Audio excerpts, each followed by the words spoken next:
திம்ஸ் கட்டை எப்படி பிடிச்சேன்னா, அது வந்து எப்படின்னா திம்ஸ் கட்டைங்கிறது என்னன்னா, இந்த வீடு கட்டுற இடத்துல வந்து எங்க வீடு கட்டிருந்தோம் கோயம்புத்தூர்ல. சரி. அப்ப வந்து கான்கிரீட் போடும்போது அதை சமப்படுத்துறதுக்கு ஒரு நல்ல பேஸ் வந்து நல்லா ஸ்ட்ராங்கா இருக்கும். அதுல ஒரு ஒரு கட்டையை சொருகியிருப்பாங்க. சரி. அப்ப அந்த மேஸ்திரி தான் கூட திம்ஸ் கட்டை எடுத்துட்டு வா, அது வந்து இது சரி பண்ணணும்னு. திம்ஸ் கட்டைங்க வார்த்தை நல்லா இருக்கு. நாட்டுக்கட்டை நம்ம கேள்விப்பட்டிருக்கோம், என்னென்னமோ சொல்றோம். திம்ஸ் கட்டைங்கிற வார்த்தை புதுசா இருக்கேன்னு அது மைண்ட்ல ஒரு இடத்துல ஸ்டோர் ஆயிருச்சு.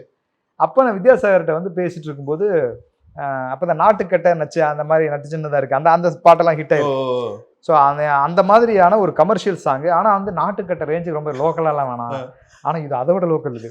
ஆமா, திம்ஸ் கட்டை ஃபாரின்ல ஆடி இருப்பாங்கடா. ஆனா அப்புறம் வந்து சரி ஓகே, அப்ப என்ன வேற இருக்கும்னா, சார் இந்த மாதிரி ஒரு வரி இருக்கு, ஒரு வார்த்தை இருக்குன்னு அவருக்கு ரொம்ப பிடிச்சிச்சு. வித்யாசாகர் சார் தான் எப்பவுமே டியூனுக்கு, அதாவது வரிகளுக்கு தான் டியூன் போடுவாங்க. அப்படி இது எழுதி போட்ட பாட்டு தான் திம்ஸ் கட்டை பாட்டு. ஆனா எனக்கு தெரிஞ்ச நடிச்ச யாருக்குமே இதோட அர்த்தம் தெரிஞ்சிருக்காது.